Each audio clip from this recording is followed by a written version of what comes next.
Bonjour Claire Duvivier, bonjour Guillaume Chamanadjian. Merci Bonjour. beaucoup d'avoir accepté de faire cet entretien avec moi. Bonjour. On est donc dans les locaux de Décide Bellecour, juste avant votre séance de dédicace, pour la sortie des 2 premiers tomes du cycle de la Tour de Garde. Donc, Guillaume Chamanadjian, c'est votre premier livre qui s'appelle Capitale Sud, le sang de la cité. Tout à fait. Et vous, Claire Duvivier, c'est votre deuxième ouvrage, donc Citadin de main, Capitale du Nord. Et on vous a découverte l'an dernier avec Un long voyage, qui est aussi un ouvrage de fantaisie. Tout à fait. La première question qui me vient à l'esprit, c'est comment est né ce projet ? Alors, le projet de la Tour de Garde, avec ces 2 trilogies parallèles, il est né du désir qu'on avait en fait d'avoir un projet en commun. À la base, c'était pas forcément un projet éditorial, hein. C'était un projet qui était né de voyages en fait, et en particulier d'un voyage à Sienne.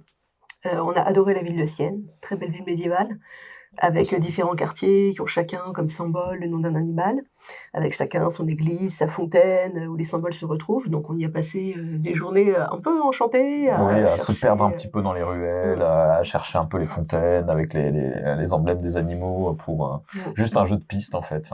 Et dans le train en revenant, on s'est dit c'est vraiment une ville de fantaisie. Et en fait, on pourrait partir de cette ville qui est toute petite, hein, c'est vraiment une petite cité médiévale, et en fait l'agrandir, l'extrapoler, en faire une espèce de mégapole de fantaisie. Et en fait, c'était une idée avec laquelle on jouait. On s'est dit ce serait un super décor pour un jeu de rôle, pour des histoires, pour quoi que ce soit. Enfin, on n'avait pas encore dans l'idée d'en faire un roman en particulier, mais on avait quand même ce décor qui se développait et qui nous servait un peu de... Enfin voilà, c'était un peu un jeu entre nous. Et quelques années plus tard, on a visité la ville d'Amsterdam. Ça nous a un peu fait le même effet. On s'est dit, peut-être pas une ville de fantaisie, mais une ville, effectivement, qui pourrait accueillir des histoires, avec cette organisation géographique très particulière, ces quartiers séparés par des canaux. Il y avait moyen d'en faire quelque chose, enfin, un environnement un peu inspiré Renaissance, et qui surtout répondait exactement à ce qu'on avait vu sur Sienne, c'est-à-dire le côté, d'un côté, l'influence très Europe du Sud, de l'autre Europe du Nord, le côté ville hanséatique dans le Nord, ville portuaire, ville commerçante, ville scientifique, et dans le Sud, donc des villes qui sont peut-être plus portées par les mythes, par les arts, le côté un peu Florence du XVIe, XVIIe Oui, un siècle. peu, et puis un peu chaleureux, un peu, enfin voilà tout. Donc on avait deux canevas de ville en fait qui à la fois se répondaient et s'opposaient. Donc c'était très très intéressant de commencer à travailler là-dessus. Et puis bon en fait c'est juste un été avec Claire où on s'est dit en fait pourquoi est-ce que on se lancerait pas complètement dans l'écriture, dans la rédaction de romans. On savait pas encore que ce serait des trilogies. En disant voilà, toi tu prends le nord, moi je prends le sud, et on se fait lire un peu au fur et à mesure comme un jeu en fait, un jeu entre nous. On va jouer de cette opposition entre les 2 villes pour faire des intrigues avec qui sont portées chacune par leur narrateur, avec des narrateurs qui sont eux aussi opposés parce que chacun est le produit de sa ville. Et partant de là, on avait des grandes lignes, on savait qu'il y avait des choses qui devaient se produire, qui seraient communes à l'un et à l'autre narrateur, qu'il y aurait des passerelles, des ponts. Et on est parti de ça justement pour écrire en parallèle en fait ces histoires-là. Alors il y a eu beaucoup de changements depuis. Là, c'était vraiment le premier jet, c'était le canevas, c'est vraiment le moment où le projet s'est forgé de lui-même en fait. Mais on s'est rendu compte qu'il y avait certaines choses qu'on s'était un peu imposées en disant voilà, en commun il y aura ça, et d'autres qui sont arrivées d'elles-mêmes en fait au cours de l'écriture.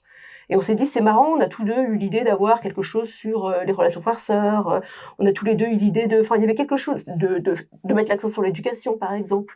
Et on s'est dit effectivement ces points communs on va les travailler parce qu'en plus on les a traités de façon très différente. L'idée c'est que en tout cas pour le lecteur, on pensait pas encore à un futur lecteur, c'était vraiment un jeu entre nous, mais que ce soit pas 2 fois la même histoire parce que ce serait pas très intéressant, mais que ce soit les mêmes éléments traités différemment parce que les personnages sont différents, parce que les villes sont différentes et surtout parce que les auteurs sont différents. Et en dehors de Sienne et Amsterdam, est-ce que vous avez eu d'autres sources d'inspiration ? Oui. Alors, en fait, pour chacune des villes, alors comme disait Claire, Sienne c'est une toute petite ville en réalité. Alors ce que moi j'ai pris de Sienne quand on a commencé à travailler sur Gemina, c'était effectivement ce découpage en quartiers où chaque quartier est symbolisé par un animal. Et puis à Sienne, il faut savoir qu'il y a aussi une fois par an donc un une espèce de moment où tous les quartiers se regroupent au centre de la place. Donc c'est une petite place qui fait à peu près l'équivalent d'un demi-terrain de foot. Et il y a une course de chevaux où donc c'est l'effervescence pendant des semaines avant. Il y a une course de chevaux qui consiste à faire un tour de la place, donc autant dire que ça dure quelque chose comme 1 minute 30. Et effectivement, celui qui a gagné, c'est le quartier qui est célébré pendant des semaines qui suivent. Enfin, ça donne lieu à plein de réjouissances. Et ça aussi, je l'ai un petit peu pris en faisant un tournoi central, entre guillemets, dans la ville. Mais il a fallu aller un petit peu plus loin parce que ça reste, si je voulais vraiment faire quelque chose qui soit une ville-univers qui se suffit à elle-même, l'idée c'est d'en faire une cité-État qui, donc je suis allé chercher un petit peu des inspirations dans d'autres villes. Alors évidemment, partant de Sienne, le plus simple c'était de prendre un petit peu des villes, des cités-États de la Renaissance. Donc au niveau de la situation politique, il y a beaucoup de Florence. La République florentine, en fait, juste avant justement que la République ne s'effondre.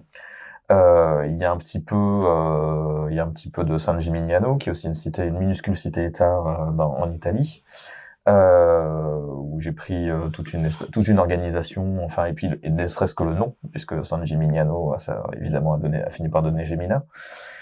Il y a aussi un peu de Marseille, parce que la ville est portuaire, et que moi, les villes portuaires que je connais en premier lieu, c'est Marseille, parce que je suis originaire de la région, où il fallait effectivement retranscrire un peu cette ambiance, le port, les dockers qui déchargent, qui sont payés à la main, enfin entre guillemets au pied du bateau. Donc tout ça, ça faisait partie de l'univers, enfin de l'ambiance que je voulais donner à Gemina. Et puis voilà, donc en piochant un petit peu un petit peu à droite à gauche des diverses inspirations. D'accord.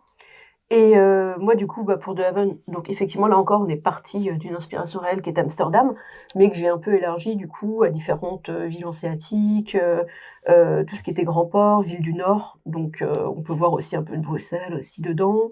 On peut voir aussi un peu du Londres de l'époque. Donc déjà parce qu'il y a un côté pré-industrialisation, en fait. Il y a des manufactures qui existent et qui participent à la prospérité de la ville. Et aussi pour les relations qu'a De Haven avec ses colonies, qui, elles, réclament l'autonomie. Donc là, pour le coup, il y a beaucoup d'épisodes qui sont inspirés de l'histoire anglaise. Donc voilà, c'est vraiment un petit mélange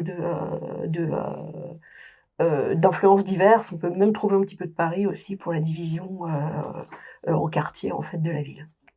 D'accord, eh bien, c'est vraiment très intéressant. On voit toutes les inspirations du coup qui reviennent dans vos livres. Donc moi, j'aimerais passer un peu plus maintenant sur les personnages. Est-ce que vous pourriez nous présenter du coup Noamux d'Inox, qui est le protagoniste du Sang de la Cité, et Amalia, qui est la protagoniste des Citadins de demain. Vas-y, commence avec Nox. Alors Noamux est un personnage, donc est un jeune adulte entre guillemets au moment du début des romans, et qui effectivement est lié de par sa naissance à la maison, donc au quartier de la Caouane, la tortue de mer sur le port de la ville, et qui en fait a décidé, c'était un peu sa rébellion adolescente à un moment, que lui ce qu'il voulait c'était pas forcément aller à l'école, mais c'était en gros devenir commis d'épicerie. Il a cette espèce de passion pour le vin, pour la bonne nourriture, etc. Et puis surtout cette espèce de passion pour le contact humain, qui fait qu'en fait il connaît tout le monde, il se balade dans les rues en escaladant les murs, parce qu'il connaît tous les recoins, toutes les manières de contourner les distances, etc. Et du coup, ce Nox en fait l'idée c'est d'en faire un personnage qui soit vraiment une émanation de la ville. Donc c'est une ville qui est chaleureuse, qui est solaire, donc évidemment Nox est complètement dans ce ton, et effectivement qui a en plus cette connaissance des rues et de son quartier, qui va à son corps défendant le plonger dans les intrigues de la cité. Et quant à Amalia, du coup, elle est un peu conçue en opposition à Nox aussi, puisque elle est issue de la plus haute noblesse en fait de Haven. Donc sa mère tient un siège à la Chambre des représentants locale, son père est actionnaire dans une compagnie commerciale. Donc pour le coup, tout la pousse plutôt à réussir dans la vie, à finir au placé. Et en fait, ses parents, qui sont des sortes d'idéalistes, ont voulu, avec d'autres parents, d'autres voisins en fait de ce quartier noble, créer en fait offrir à leurs enfants une éducation un peu spéciale. Donc une éducation qui est très représentative des valeurs de leur ville, à savoir les faire grandir dans l'apprentissage de la science, du droit, du commerce, mais aussi des apprentissages plus, on va dire, pragmatiques, plus pratiques, la logistique marine, des choses comme ça. Tout ce qui doit faire d'eux des citadins de demain, justement. Donc, ils connaissent toutes les règles de la ville, qui savent aussi se débrouiller et aussi ne pas rester un peu dans leur précaré et dans leur tour d'ivoire, mais aussi se mêler aux affaires de la ville. La seule chose qui est complètement exclue de cette éducation, c'est les arts, les humanités, parce qu'on considère que ça ne sert à rien et que ce n'est pas le but de l'humain finalement. Voilà, donc c'est vraiment le complet inverse de ce qui se passe à Gémina. Donc effectivement, ils sont 3 jeunes gens au début du roman à suivre cette éducation, qui les a poussés à tout prendre de façon scientifique. Et l'un des jeunes gens, Irion, qui est le fiancé d'Amalia, va trouver un livre de magie, un très vieux livre de magie, parce que la magie existait à une époque dans cet univers, et il va avoir l'idée absolument brillante de l'étudier de façon scientifique, en respectant bien la méthode scientifique. C'est une très mauvaise idée, ça va très mal se passer. Et du coup, Amalia va se retrouver poussée dans un enchaînement d'événements assez graves, qui va avoir des graves conséquences sur sa famille, sachant qu'en même temps, en parallèle, la révolte de Grondhaven, on a une révolte des colonies qui se fait jour et qui va avoir des conséquences aussi sur l'organisation de la ville, sur la place des parents d'Amalia au sein de la ville. Voilà, donc c'est vraiment quelqu'un qui a grandi de façon très protégée, qui va se retrouver un peu confrontée à la difficulté de la vie, à un stade de son existence où elle est en train de basculer dans l'âge adulte, où elle se rend compte que la vie est beaucoup plus complexe qu'il n'y paraît, et qu'en plus du fait de son éducation un peu spéciale, elle n'a pas été finalement très préparée à gérer tout ce qui est émotionnel, en fait. Donc c'est aussi l'histoire de cet apprentissage-là. C'est un personnage qui peut paraître froid au premier abord, mais tout ça, c'est dû aussi à la façon dont elle a grandi et à son environnement.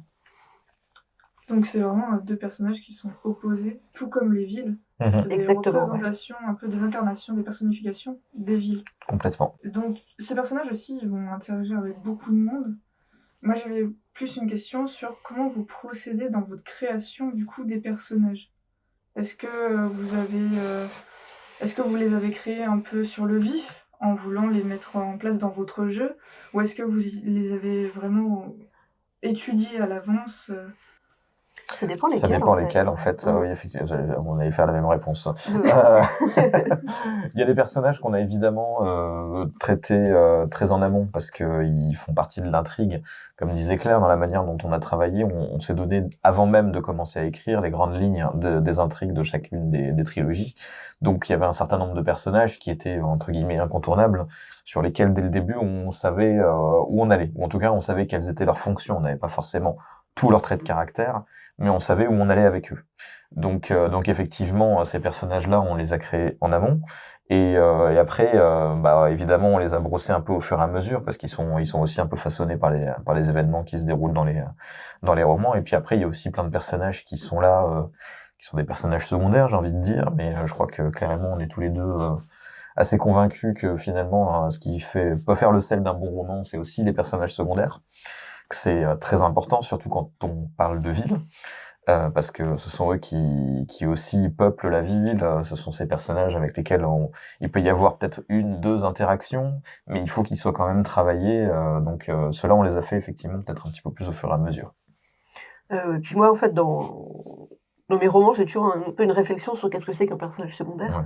Donc déjà, dans Un long voyage, effectivement, le narrateur, on peut penser au début, tous les codes de la fantaisie nous disent que ça va être lui le personnage principal, et il se trouve qu'en réalité, non, lui, c'est l'homme de l'ombre, en fait, qui va voir les événements. Donc, est-il protagoniste? Est-il personnage secondaire? Quelle importance prend-il?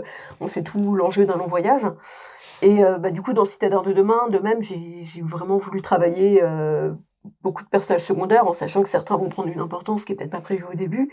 L'idée, c'est de le faire assez subtilement pour qu'on se rende pas compte aussi à quel point ils sont importants.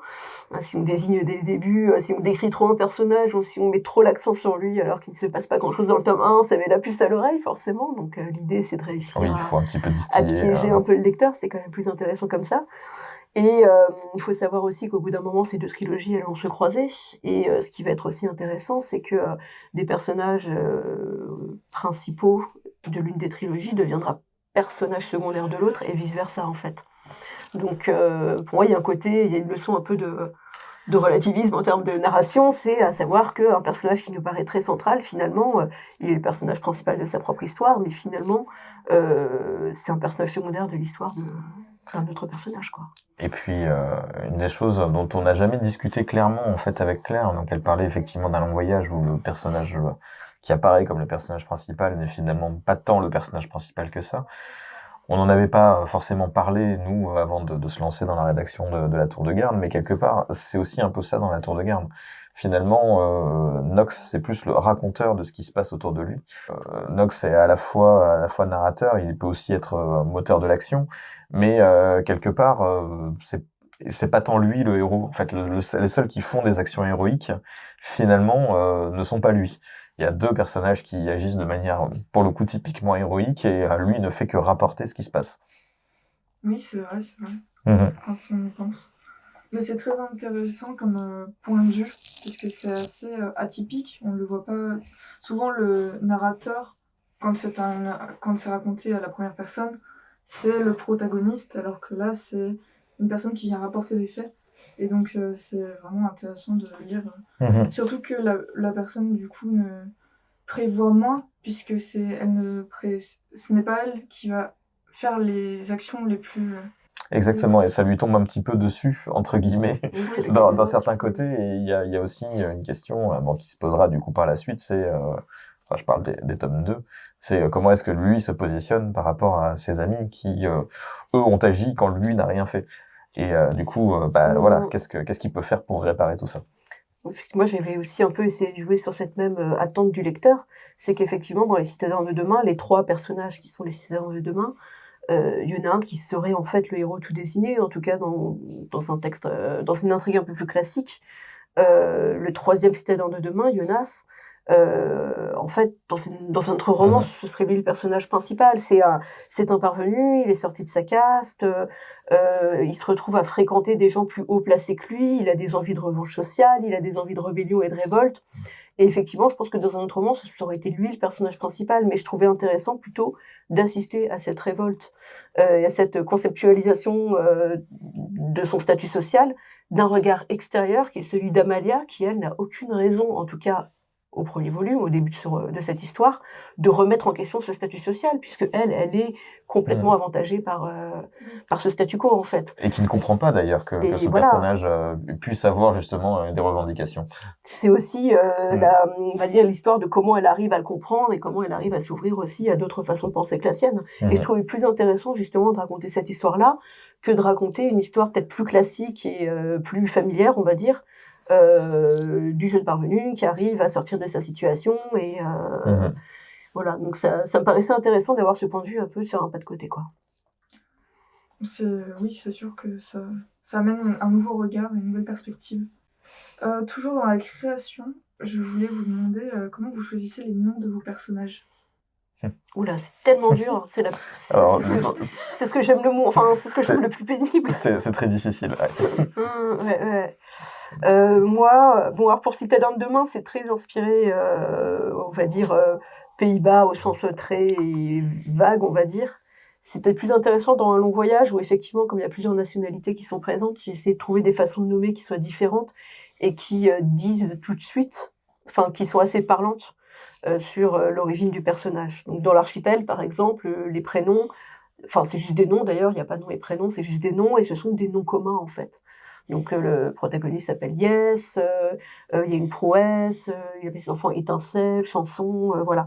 Donc ça me paraissait bien parce que effectivement déjà ça se fait, hein, il y a certains pays, certaines civilisations où ça se fait, et surtout ça disait tout de suite ce personnage est de l'archipel parce qu'il a un nom comme ça. Et effectivement, surtout pour des personnages qui ont une double appartenance, bon, on le verra plus tard dans le roman, mais c'était intéressant de savoir qu'ils avaient un prénom archipélien, on va dire, et un autre prénom. Tout ce qui était l'Empire, il fait une petite différence selon les provinces, mais c'était des noms vaguement européens, on va dire, que ce soit à consonance un peu française ou alémanique, ou des choses comme ça, selon les différentes provinces. Et pour Solméry, donc la province où se déroule l'essentiel du roman, qui est inspiré de pas mal de villes méditerranéennes ou du sud de l'Europe en général, parce qu'il y a aussi un peu de Madère dedans. J'ai choisi des noms qui faisaient plutôt Europe du Sud, Europe centrale en fait. donc plutôt nord de l'Italie ou Europe centrale, des choses comme ça. C'est aussi par souci d'harmonisation. Les noms se ressemblent, donc on sait que ce sont des sols méritains. Mais c'était pas forcément pour dire que la ville se situait là, dans une géographie réelle. C'est pas tellement ça, quoi. C'était plus un sens de communauté, de familiarité, en fait, des noms, quoi. Mais il y a quelle prise de tête. Ah, moi, pour le sang de la cité, c'était quelque part un peu plus simple, parce qu'effectivement, donc, quand je me suis posé la question de justement comment est-ce que j'allais nommer ces personnages, donc la ville, elle était déjà bien, enfin, je l'avais déjà plutôt bien en tête, et puis je savais que c'était une ville qui était un peu inspirée Renaissance italienne. Et en fait, je suis allé chercher tout simplement en me disant, bah voilà, qu'est-ce qui est à l'origine de l'Italie d'une manière générale et d'un peu tout le bassin méditerranéen. Enfin, c'est pas vraiment l'origine, mais ce qui culturellement a pu marquer tout le bassin méditerranéen, c'est tout simplement l'Empire romain. Donc effectivement, c'est ça qui a fini par donner les cités-États. C'est de là en plus la période de la Renaissance a été un peu une espèce de moment de redécouverte de tout ça. Donc en fait, je n'ai pas cherché plus loin, je me suis inspiré de prénoms latins. Je suis allé chercher effectivement un dictionnaire des prénoms latins et puis je me suis fait un peu une liste. Alors je les ai francisés parce que je voulais pas que les prénoms fassent trop italien ou trop latin, donc il y en a beaucoup que j'ai francisé, l'histoire de brouiller un petit peu les pistes géographiques. Mais Noamux, par exemple, donc le personnage principal, c'est le prénom latin Noamus, qui est le prénom Noé, en fait, tout simplement. Donc à chaque fois, j'ai juste essayé de les tourner un tout petit peu, de manière à ce qu'ils soient plus déjà qu'ils aient une cohérence, parce qu'évidemment la langue latine avait déjà une cohérence, hein, et ensuite effectivement les refranciser pour brouiller un petit peu les pistes géographiques. Oui, j'avais bien identifié concernant les noms d'origine italienne, parce que moi je suis en études de lettres classiques. Donc... Ah bah oui, j'ai fait ça aussi. Et je pense que ça a beaucoup joué effectivement sur la... Voilà. J'ai une autre question sur les noms, mais du coup vous avez déjà répondu tout à l'heure, c'était sur l'origine du nom de Dehaven et Gemina. Donc Gemina, du coup, San Geminario. Alors oui, pas que ça. J'aime bien quand ça a plusieurs sens. Il y a le côté, donc effectivement, c'est la cité-état de San Gimignano. Mais pourquoi j'ai choisi ce nom-là aussi, c'est parce que la cité est double d'une manière générale. Hein. Il y a toujours cette espèce de côté où, sans vouloir divulgacher, effectivement, il y a la cité la cité dont il est question a toujours deux aspects. Donc un qui est un peu caché dont je ne parlerai pas, mais il y a aussi le fait qu'elle est enfermée derrière deux murailles. Il y a le fait que tout tourne autour de la fondation d'un mythe de la fondation de la ville qui a été fait par deux jumelles, donc Gemina. Et puis évidemment le fait que le protagoniste a également une sœur qui en fait d'autant plus l'incarnation de la ville. Et Dehaven, c'est le port, le Havre, tout simplement. C'est en diverses langues nordiques, alémaniques, germaniques. Effectivement, c'est le Havre dans les deux sens du terme, c'est-à-dire le port, mais aussi le refuge. Je vois. Et Pierre, si vous pouviez lire un passage de votre roman. Alors, donc, du coup, on va parler dans cet extrait de Dehaven et de ce qu'on y fait en été. Dehaven a ses obsessions et certaines d'entre elles ne m'épargnent pas. C'est une ville obsédée par le soleil, peut-être parce qu'elle en manque singulièrement une bonne partie de l'année. L'été, ses habitants semblent revivre. Dans les quartiers roturiers, les faubourgs et la grille, on sort les chaises et on les installe sur le trottoir.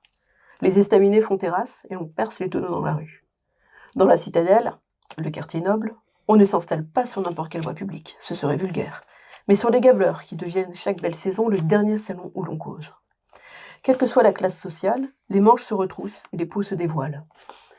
Irion dirait que les habitants se chargent en énergie ou quelque chose dans ce genre. Créature solaire moi-même, je ne faisais pas exception. Autre obsession de Dehaven, la mer. Certes, plus que la terre, c'est elle qui fait vivre la cité. Les riches lui doivent leur fortune, les pauvres leur subsistance. Ici, pas un petit enfant qui ne sache nager. Dès que les températures s'y prêtent, les Havenois de tous les âges envoient balader leurs vêtements pour se jeter à l'eau. Créatures marines également, là encore, je ne faisais pas exception. Attention cependant, on ne se baigne pas avec n'importe qui. De nombreux endroits sont aménagés dans ce but, et des règles tacites les réservent à certaines catégories de population. Ce qui rejoint la troisième obsession de Dehaven, le sang. Et j'ai beau être une créature sanguine ô combien, celle-là ne cessait de me surprendre. J'avais grandi dans cette culture, et pourtant, l'ingéniosité dont la noblesse de De Haven pouvait faire preuve pour ne pas mêler les sangs m'étonnait continuellement. Le plus simple restait l'isolement géographique. En reprenant l'exemple de la baignade. À l'ouest, la large grève longeant les faubourgs accueillait les gens du commun. Le canal des extensions, qui séparait la grille de la prise, et qui était encore quasiment inutilisé par les bateliers, était le bassin préféré des habitants de la grille. C'était là que nous allions nager certains matins avec Irion et Jonas. À l'est, en contrebas des gableurs, un long ponton en bois permettait aux familles nobles de s'installer à hauteur d'eau tout en étant relativement protégées des regards. Au sud de la citadelle en particulier, l'endroit était prisé des jeunes femmes pudiques, car il était difficile d'observer les baigneuses depuis la ville. Les gableurs, anciens chemins de ronde, aboutissaient à la vieille tour de guet en hauteur. C'était là que j'étais descendue ce jour-là. Pas vraiment par pudeur, mais parce que j'étais sûre que personne ne viendrait m'y chercher. J'étais d'humeur morose. Cet été déjà bien entamé était d'une tristesse sans nom. Il n'y avait pas eu de presqu'île du Berger pour nous. Nous étions restés à quai, à regarder l'horizon, et celui-ci ne promettait rien d'enthousiasmant. Car les fiançailles annonçaient également la fin du scriptorium. Les leçons étaient terminées. À partir de l'automne, nous n'aurions plus de précepteurs. Nous étions maintenant en âge d'effectuer les devoirs de la vie adulte qui nous revenaient, ou du moins de commencer à y goûter. Cet extrait est très intéressant parce qu'on voit bien la division qu'il y a dans votre roman, la division par quartier et selon la richesse, en fait, ou les titres, du coup. C'est vraiment en termes de classe sociale. C'est-à-dire, il y a déjà la classe nobiliaire qui effectivement vit à part dans le quartier qui s'appelle la Citadelle. Donc ils font leurs affaires au port ou dans d'autres quartiers, mais effectivement c'est là où ils vivent, là où ils se socialisent. Et les autres, tout le reste de la classe roturière, qui est beaucoup plus divisée qu'il ne semble à Amalia du moins au début, c'est qu'effectivement il y a les plus pauvres qui sont dans les faubourgs, qui sont au port. Il y a un quartier qui est un quartier bourgeois, en fait, la Grille, qui est un quartier de nouvelle construction, avec un urbanisme, on va dire, progressiste pour l'époque. Et effectivement, selon le fait d'être noble ou roturier et selon le degré de richesse aussi au sein de chaque classe, on ne fréquente pas les mêmes personnes, on ne fréquente pas les mêmes endroits. Oui, donc c'est bien quadrillé. Voilà. Tandis que du côté de Gymnase, c'est des clans. Ce sont des maisons, effectivement, qui sont un petit peu disséminées dans la ville, dont les frontières ont tendance à bouger un petit peu en fonction des différentes guerres ou batailles ou négociations qu'il peut y avoir. Certains clans sont plus riches que d'autres, ça c'est une évidence. Tout se fait par répartition en fonction des fonctions. Donc les clans qui se trouvent, enfin les maisons ducales, puisque chaque territoire est contrôlé par une maison ducale, du port sont évidemment celles qui sont le plus tournées vers la mer, donc qui ont le contrôle de la pêche, qui ont le contrôle de la défense de la cité aussi, puisque elles ont aussi le contrôle des fortins qui peuvent tirer une chasse qui protège le port. Et évidemment, donc celles qui se trouvent un petit peu plus aux abords de la ville ont plus le contrôle de l'agriculture, puisque c'est dans l'entre-deux-murs en fait, dans l'endroit qui se trouve entre les murailles où il y a les terres arables et du bétail où effectivement c'est là où on fait entrer les denrées de la terre dans la ville. Et au milieu de tout ça, il y a plusieurs clans qui peuvent être plutôt pauvres parce qu'ils ont des fonctions qui nécessitent pas forcément, qui leur permettent pas d'avoir de l'influence, ou les clans vraiment du centre qui font office d'intermédiaires commerciaux entre les maisons de la terre et celles de la mer. Et qui, elles, pour le coup, sont les maisons les plus riches, puisqu'elles se sont enrichies au fur et à mesure des siècles. Mais tout reste assez chaotique, on va dire. Il n'y a pas de division géographique extrêmement marquée, comme ça peut être le cas à De Haven. Oui, et puis les clans de Haven, c'est une organisation politique qui est plus hiérarchisée, tandis que les clans, c'est plus des assemblées, du coup, qui vont se réunir et tout à fait. Souvent s'opposer. Souvent s'opposer, le tout dans une espèce de chaos total, puisque personne n'est d'accord. Il y a une 50aine de maisons ducales en tout dans la ville, donc ça vire très très vite à la foire d'empoigne, à l'image des ruelles de la ville. Et vous avez parlé du commerce, donc le commerce est très important dans les deux cités, c'est les ressources en quelque sorte pour les deux villes, même si De Haven a aussi des industries. De Haven, c'est vraiment une ville qui a fondé sa prospérité sur le commerce. Et c'est aussi une ville qui, contrairement à Gemina, est ouverte sur l'extérieur. Donc du coup, l'extérieur, c'est d'une part ces colonies qui sont outre-mer, C'est aussi d'autres villes qui peuvent être situées sur d'autres continents avec lesquelles elle peut échanger. Et c'est aussi le commerce sur le continent lui-même, notamment avec les Scythes ou avec d'autres peuples qui sont sur ce continent. Donc effectivement, le commerce est presque limite plus important que le sang, même si effectivement, dans les faits, les compagnies commerciales appartiennent généralement plutôt à des familles nobles de Haven. Alors que côté Gemina, oui, effectivement, il y a beaucoup de commerce, mais comme le disait Claire, ça reste vraiment dans un circuit fermé, puisque la ville, il peut y avoir effectivement de temps en temps des bateaux qui arrivent avec des marchandises, hein. C'est même tout l'objet du port, mais concrètement, la ville est quasiment autonome de ce point de vue-là. Elle pourrait ne vivre que de la pêche et de ces terres agricoles qui l'entourent et qui font partie intégrante de la ville. Donc c'est vraiment un circuit extrêmement fermé, et d'ailleurs on sait même pas ce qui se passe à l'extérieur. Oui, donc même si les Haven est un peu plus ouverte, vous restez quand même tous les deux centrés sur les villes. Parce que les narrateurs restent dans les villes, de toute façon. Voilà. Et puis ils découvrent un petit peu les alentours au fur et à mesure, mais Amalia sort. Amalia est plus au courant de par son éducation, de par le fait aussi que sa mère est déléguée au conseil, enfin sa grand-mère en l'occurrence au début. Donc effectivement, elle connaît cette réalité en fait géopolitique. Elle connaît les autres pays, elle parle des langues étrangères. Et il y a des scènes dans Citadin de demain qui ne se passent pas dans la ville. Oui, déjà rien que les premières scènes, en fait, le roman s'ouvre et se termine d'ailleurs à l'extérieur de la ville, dans un lieu qui est assez important, donc capitale du Nord, la trilogie, qui est le champ de la disputation, qui est une grande prairie à une bonne journée de chevauchée, où il y a une foire très importante qui se déroule tous les ans à l'automne. Donc rien que ça, déjà, c'est un endroit d'échange, c'est un endroit où on sort un peu de sa ville, de sa caste, pour aller rencontrer d'autres gens. Rien que ça, c'est déjà une bouffée d'air pour des jeunes qui ont grandi de façon un peu protégée, on va dire. Oui. Je vais vous inviter, Guillaume, à lire aussi un extrait.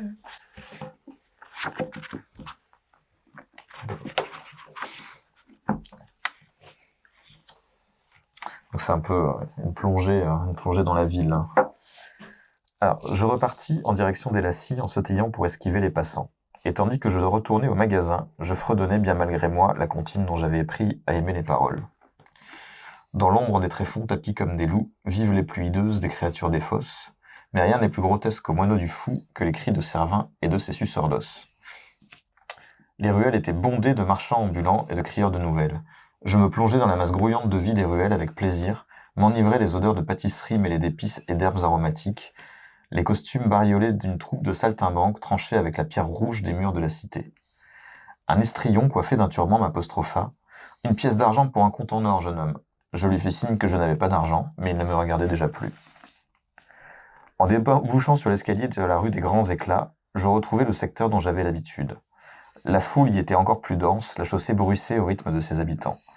Les marchands criaient à plein poumon, les badauds se bousculaient, des enfants se lançaient une balle, qui allait se perdre dans les sacs de toile remplis d'épices.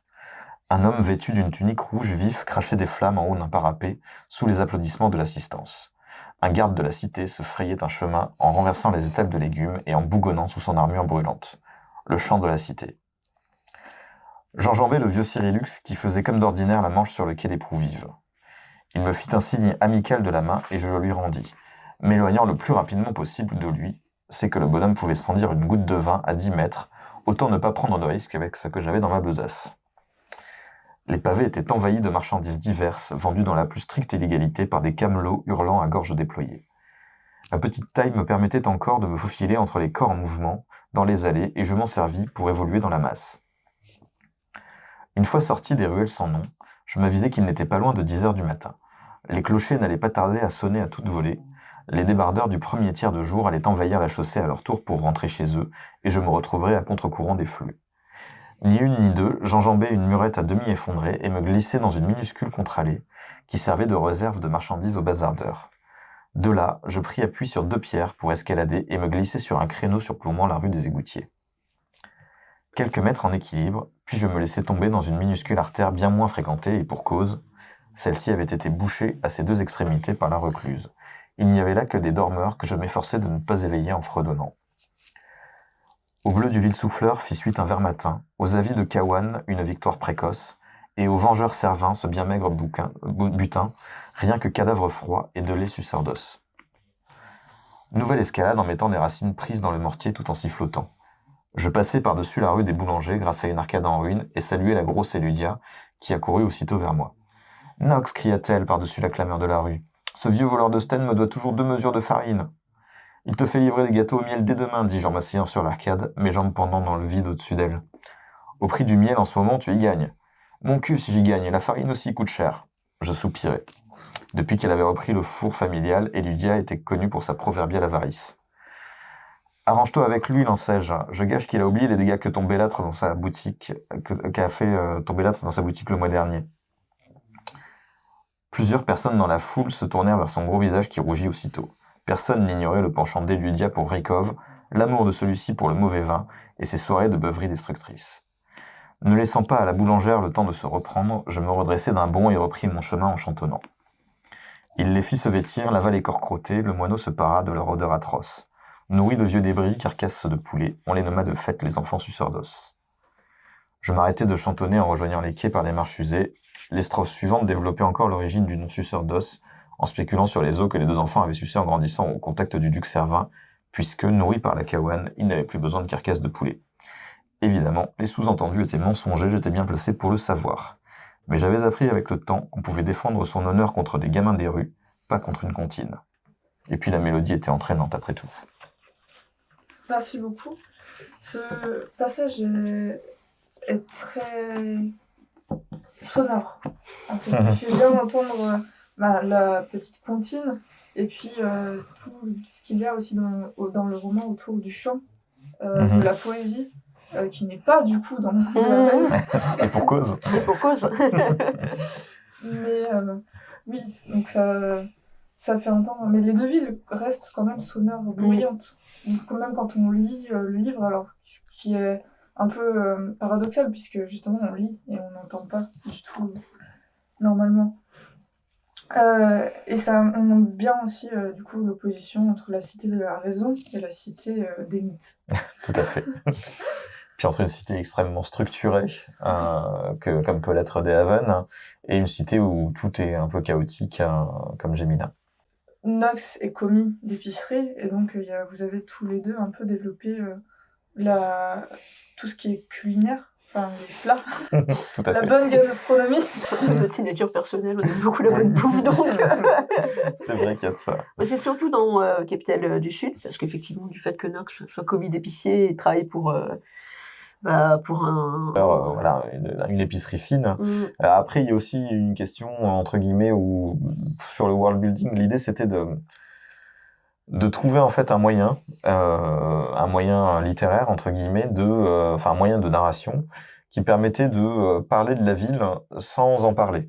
C'est-à-dire de donner des éléments de la ville sans perdre de temps à décrire telle chose, etc. Et en fait, je me suis posé la question pendant un moment, et après, peut-être que ma réponse, elle est comme dit Claire aussi, induite par nos passions communes. Mais effectivement, le fait de parler de nourriture, on parle de culture, on parle, et puis pas seulement de culture, entre guillemets, la grande culture, les arts, la poésie, etc. On parle de culture au ras du pavé, entre guillemets. C'est-à-dire que c'est un peu, tout le monde mange, que ce soit les ducs ou les gens du commun.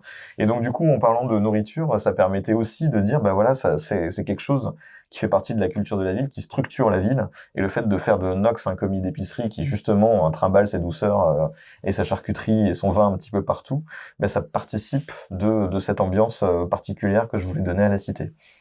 Et y compris à De Haven, où effectivement, même si la ville est un peu moins dans les, on va dire, les envolées lyriques en parlant de nourriture, parce que c'est pas trop dans l'esprit de la maison, il y a quand même cette importance de la nourriture qui place sociologiquement, j'ai envie de dire, les gens en fait. C'est même y compris la noblesse de la mer et la noblesse de la terre ne mangent pas la même chose en fait. Et la source de leur fortune se voit aussi dans le contenu de leur assiette. Donc dans la famille de Herion, on mange du gibier, alors que dans la famille d'Amalia, on va manger des poissons, des fruits de mer, des choses comme ça. On a aussi l'attirance aussi que peuvent avoir des jeunes plus pour la nourriture de rue, qui est plus quelque chose qui les rassemble, qui c'est les harengs pris sur le stand du marché, les pommes d'amour, des choses comme ça, des nourritures presque foraines, je dirais. Et surtout le fait que des messages puissent être passés par la nourriture. La nourriture est politique. La nourriture est politique. Dans Capitale du Nord, dans Capitale du Nord, il y a une scène de fiançailles où pour le coup le choix d'un plat a des conséquences diplomatiques, on va dire. Oui, c'est un plat qui est très amusant, je pense. Comme il nous reste très peu de temps, je vous propose de terminer sur quelque chose d'essentiel tout de même, qui est la tour de garde. Ah ben oui. La tour de garde. Alors, est-ce que vous pourriez nous raconter un peu ce jeu? Alors le jeu de la tour de garde, donc c'est un jeu auquel joue un peu tout le monde. C'est un peu le point commun qu'il y a entre la capitale du Sud et la capitale du Nord. On joue à la tour de garde, c'est un jeu de société en fait. On y joue dans les rues, on y joue dans les cercles chez les ducs, on y joue à De Haven dans des cercles de jeux particuliers, on y joue aussi dans les maisons prestigieuses de De Haven. C'est un peu le point commun. C'est un jeu en fait qui se joue à deux, qui est un peu une espèce de mélange entre un jeu d'échecs et les jeux modernes qu'on peut avoir aujourd'hui de construction de deck entre guillemets, où on construit avec des cartes en général un jeu qui est cohérent et qui permet de vaincre son adversaire. Et c'est la stratégie qu'on choisit en faisant ces choix de cartes qui va induire la manière de jouer et le jeu en lui-même. Et donc là, l'idée, c'était de faire pareil avec un jeu d'échecs où, au lieu d'avoir des cartes, ce sont des figurines, mais chaque figurine se déplace différemment, a diverses propriétés, et donc voilà. La stratégie, c'est à la fois placer les pièces sur le plateau et aussi choisir les pièces qu'on va placer. Il y a un peu ce double Exactement. niveau de la stratégie. Nous, ça nous intéressait parce que ça renvoie aussi à la façon dont on a conçu les deux trilogies. C'est qu'effectivement, on est en train de remplir un plateau de jeu en plaçant nos figurines, on va s'échanger des figurines, on va avoir des personnages qui vont passer d'un côté à l'autre du plateau. Et surtout, les livres vont sortir alternativement. Donc, il y a un côté On joue chacun notre tour, entre Claire et moi, en faisant paraître nos romans. Donc, il y avait aussi ce côté symbolique qui nous plaisait beaucoup. Et il y a aussi le fait que la tour de garde, on apprend au fur et à mesure des romans ce que c'est. Donc, au début, dans celui de Guillaume, on a appris que c'était un jeu. Dans Citadin de demain, on a appris que c'était un jeu. On a appris aussi que c'était un lieu. Et au fur et à mesure, en fait, on va construire quelque chose autour de la tour de garde. Brique après brique, on va rajouter un élément à chaque roman qui va mener finalement à... on vous dit pas quoi. À des révélations, entre guillemets, sur ce que c'est réellement la tour de garde dans cet univers. Et justement, par rapport à la tour de garde, du coup, vous êtes en train de jouer en quelque sorte une partie de tour de garde. Et ce qui m'a frappé, c'est quand j'ai ouvert le roman, d'abord on voit la carte, et ensuite il y a une liste de personnages comme au théâtre, et vraiment c'est une mise en scène en fait que vous nous faites. Alors les deux approches sont assez différentes en fait en fonction des trilogies. C'est vrai que moi il y avait un côté où effectivement je me suis, pour Gémina, je me suis inspiré du théâtre antique sur la manière, y compris sur la manière de penser géographiquement la ville, puisque quand on regarde la carte avec ce demi-cercle qui descend jusqu'au port et qui en fait il y a des falaises qui remontent, finalement on est dans un amphithéâtre avec la Seine qui se trouve au centre et qui se trouve être le port, là où se situe l'action du roman. Donc effectivement, il y a ce côté-là où j'ai joué avec l'image du théâtre, et particulièrement du théâtre antique, jusqu'à mettre effectivement un dramatis personae, comme on peut avoir au théâtre avec une liste une liste des protagonistes, comme il y a au début d'une pièce de théâtre. Alors qu'à De Haven, le petit qui est un peu différent, on a effectivement ces cartes où tout est bien organisé, où les quartiers sont bien séparés, et au lieu d'avoir un dramatis personnel, on a un registre des noms. Donc voilà, c'est un peu le petit clin d'œil sur le fait que les villes n'ont pas trop le même feeling, on va dire. Mais après, c'est exactement le même but, c'est effectivement reprendre la liste des personnages. Nous, dans l'idée, c'est... les gens qui n'en ont pas besoin, c'est pas grave. Les gens qui ont besoin de se référer à la liste des personnages parce qu'ils sont un peu perdus, ce qui se comprend, il y a quand même pas mal de personnages, ils peuvent s'y référer. Voilà, donc l'idée, ça va être de maintenir en fait à chacun des volumes donc cette liste de personnages, et surtout dans les tomes 2, mettre un résumé du tome 1, pour que les gens puissent un peu se remettre en tête rapidement les personnages, les enjeux, qu'est-ce qui s'est passé et où est-ce qu'on en était. Parce qu'on a tous eu du mal à continuer des trilogies parce qu'on avait la flamme de se relire le tome 1, on voulait pas que ce soit comme ça avec la nôtre, donc du coup, on a tenu à avoir ce résumé pour la suite. Donc ça vient. Alors, j'ai une dernière question du coup par rapport à la tour de garde. Est-ce que vous pensez après les trilogies, en faire un jeu de société? Ah, on aimerait bien. Après, nous, on n'est pas créateur de jeu. on n'est pas créateur de jeu, Concrètement, on saurait pas faire. Donc, Mais, moi aussi. après, voilà, on dit, c'est pas impossible qu'effectivement, à un moment, on ait une possibilité pour le faire. Si on trouve quelqu'un, la bonne personne, entre guillemets, qui pourrait nous aider, pourquoi pas. Mais aujourd'hui, c'est pas prévu. Eh ben, du coup, merci beaucoup pour cette interview. Merci à vous. Merci à vous, oui. C'était très intéressant.